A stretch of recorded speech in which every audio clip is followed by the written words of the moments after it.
ఓం శ్రీ మాత్రే నమః. గత భాగంలో అమ్మవారిని మహాయోగేశ్వరేశ్వరిగా, యోగులందరికీ అధిపతిగా తెలుసుకున్నాం. ఈ భాగంలో అమ్మవారు కేవలం ఒక దేవతగా మాత్రమే కాకుండా సమస్త విద్యలకు, యజ్ఞాలకు మరియు విశ్వానికి మూలాధారమైన శక్తిగా ఎలా విరాజిల్లుతున్నారో తెలుసుకుందాం. 56 నుంచి 60 శ్లోకాలు ఇక్కడ ప్రతి నామము ఒక గొప్ప రహస్యాన్ని మనకు వెల్లడిస్తాయి. మహాతంత్ర, మహామంత్ర, మహాయంత్ర, మహాసన, మహాయాగ క్రమారాధ్య, మహాభైరవ పూజిత. మహాతంత్ర అనగా సృష్టి స్థితి లయలను నడిపించే పరమతంత్రము ఆమెయే. మహామంత్ర అనగా స్త్రీ పురుష భేదం లేని శ్రీ విద్య అనే మహామంత్ర స్వరూపిణి.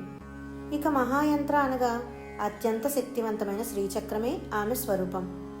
మహాసన అనగా మనం ముందుగా చెప్పుకున్నట్లు బ్రహ్మ, విష్ణు, రుద్ర, ఈశ్వర, సదాశివులనే పంచబ్రహ్మలే ఆసనంగా గల మహోన్నత పీఠంపై ఆమె అధిష్ఠించి ఉంటారు అని అర్థము.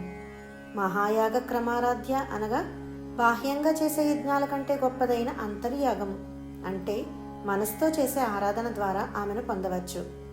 కాలానికి అధిపతి అయిన మహాభైరవుడు సైతం ఆ తల్లిని ఆరాధిస్తాడు అని ఈ శ్లోకం యొక్క భావం.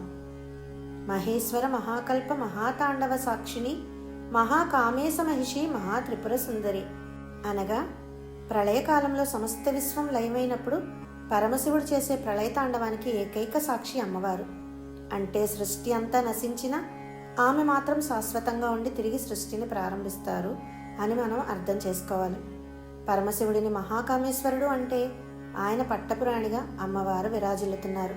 స్థూల, సూక్ష్మ, కారణ శరీరాలనే 3 పురాలలోనూ ఉండే అత్యంత సుందరమైన శక్తి ఆ మహాత్రిపుర సుందరి శక్తి.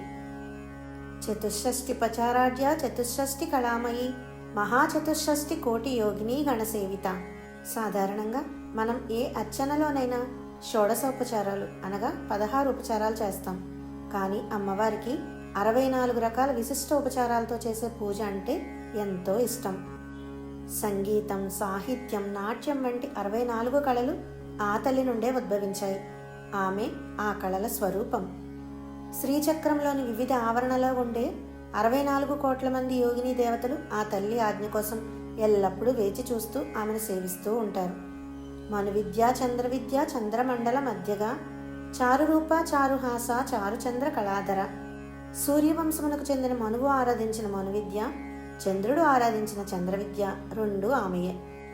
ఈ శ్లోకంలో చంద్రమండల మధ్యగా అంటే మన శిరస్సులోని సహస్రార చక్రంలో ఉండే అమృతమయమైన చంద్రమండలం మధ్యలో అమ్మవారు నివసిస్తారు. ఇక చారురూప, చారుహాస అంటే ఆమె రూపము మరియు చిరునవ్వు చూసేవారికి ప్రశాంతతను, ఆనందాన్ని ఇస్తాయి. ఆమె తన కిరీటంపై అందమైన చంద్రకళను అలంకారంగా ధరించి ఉంటారు. చరాచర జగన్నాథ, చక్రరాజ నికేతన, పార్వతీ పద్మనైన, పద్మరాగ సమప్రభ. కదిలేవి, కదలనివి అనే భేదం లేకుండా సమస్త సృష్టికి ఆమె ఒక్కరే యజమాని. యంత్రాలన్నింటిలో రాజైన శ్రీచక్రమే తన నివాసంగా కలిగినది ఆ తల్లి. హిమవంతుని కుమార్తెగా, శివుని అర్ధాంగిగా ప్రసిద్ధి చెందిన పార్వతి ఆమె. తామర రేకుల వంటి విశాలమైన దయాపూర్వకమైన కళ్ళు కలది. అత్యంత విలువైన పద్మరాగమణి ఏ విధంగా ఎర్రని కాంతితో ప్రకాశిస్తుందో అమ్మవారి శరీర ఛాయ కూడా అదే విధమైన దివ్యకాంతులను చిమ్ముతుంది.